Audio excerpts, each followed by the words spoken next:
안녕하세요, 악입니다. 비트코인이 1억 3천을 돌파하면서 슬슬 코인에 관심이 없으신 분들도 코인에 관심을 갖기 시작했습니다.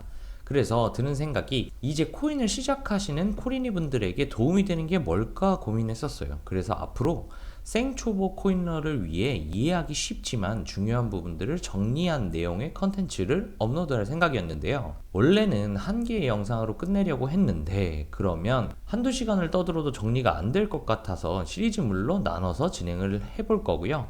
지속적으로 업데이트해 드릴 테니 많은 구독과 좋아요 부탁드립니다. 자, 오늘은 첫 번째 영상인데요. 오늘 영상에서 다룰 내용은 비트코인, 이더리움, 알트코인, 테더 이 네 가지 코인의 개념과 분류에 대해서 한번 이야기해 보려고 합니다. 흔히 대장이라고 하는 비트코인과 부대장이라고 하는 이더리움은 알겠는데 알트코인이랑 테더는 뭐야? 라고 생각하시는 분들이 생각보다 꽤 많더라고요. 우선 비트코인과 이더리움에 대해서 조금 쉽게 설명드리자면 국내 증시의 빗대어 표현이 가능할 것 같습니다. 국내 주식시장을 보면 코스피와 코스닥이 있는데요. 대표적으로 코스피나 코스닥 지수가 하락하면 전반적인 개별주들도 당연히 하방 압력을 받는다는 건 아실 겁니다. 코인 시장에서는 기본적으로 비트코인과 이더리움이 코스피, 코스닥 같은 지수 역할을 한다고 보시면 조금 이해가 쉬우실 것 같습니다. 물론 코스피, 코스닥 같은 지수는 아니지만 설명과 이해를 위해서 조금 이렇게 설명드리는 점 양해 부탁드립니다. 그중 비트코인이 가장 대장 역할을 합니다. 비트코인의 강한 하락이 발생하면 부대장인 이더리움 그리고 모든 알트코인들은 대체적으로 하락합니다. 더불어 비트코인이 강한 상승을 만들면 보통은 이더리움도 후발적으로 상승을 합니다. 지수의 역할을 한다고 했으니 전체적인 시장의 상승적 기류를 비트코인과 이더리움이 만들어낸다면 알트코인 역시 대부분 상승을 한다는 얘기입니다. 물론 조금 더 깊이 공부하시다 보면 흡성이라는 형태 때문에 조금 덜 가거나 약간 떨어지는 경우도 있긴 하지만 지금 일반적인 상황을 기준으로 개념 설명을 드리는 부분이니까 패스해 두겠습니다. 여기까지는 아마 이해가 쉬우실 거예요. 비트코인과 이더리움이 지수 같은 역할을 한다고 보면 된다. 그리고 그 두 개의 방향성에 따라 알트코인들은 비슷한 방향성을 갖는다. 여기서 알트코인들이라는 건 코스피, 코스닥 안에 포함된 개별주의 개념으로 보시면 이해가 쉽습니다. 자, 여기서 한 가지 드는 생각. 그럼 주식의 개별주라고 생각하는 알트코인은 무엇인지 모르는 분들이 좀 계시더라고요.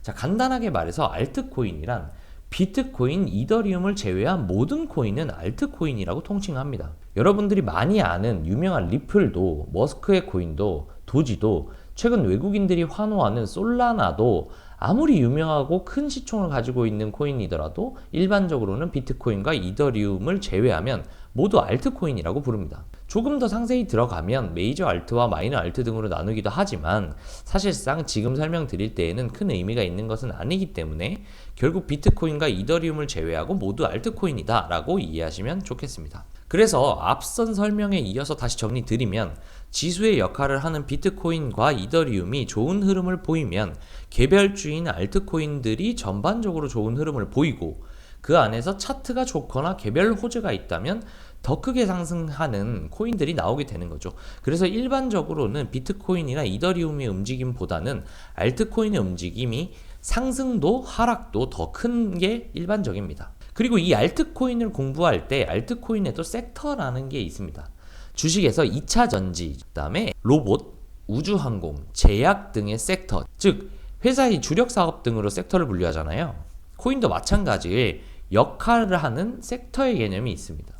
큰 틀에서 알트코인으로 묶이지만 그 안에서 소규모의 그룹으로 여러 가지 코인이 역할에 따라서 밈코인, 게임코인, NFT, 디파이 등 코인에도 여러 가지 섹터들이 있고 순환 펌핑장이 오면 전체 알트가 상승하지만 그 안에서 특별히 상승하는 섹터들이 발생합니다. 그래서 섹터의 분류를 해놓으면 좋은데 이 부분은 추후 섹터 분류 영상을 따로 촬영해 보도록 하겠습니다. 자, 그러면 마지막으로 이번에는 테더라는 것이 무엇이냐 라고 물어보시는 분들이 좀 있으시는데요. 예전에 제가 짤을 볼 때 테더가 올랐어요, 테더라는 종목 좋네요 라고 얘기하시는 코린이 짤을 본 적이 있어요. 그래서 요 테더도 한번 설명을 드릴게요. 테더는 현금이라고 보시면 됩니다. 테더라는 코인이 업비트에도 있고 빗썸에도 있는데요 라고 말씀하실 수도 있는데 국내에는 원화 거래를 할 수 있도록 지원하는 업비트와 빗썸이 있지만요. 해외에는 대부분 달러로 직접 거래를 하지 않고 테더라는 코인으로 거래를 합니다. 전 세계 거래량 1등 거래소는 바로 바이낸스고 이 바이낸스에서도 테더 거래를 지원하죠. 테더는 코인이지만 현금이랑 같은 의미의 스테이블 코인이라는 코인입니다. 스테이블한 코인, 즉 비교적 안전한 코인이라고 볼 수 있습니다.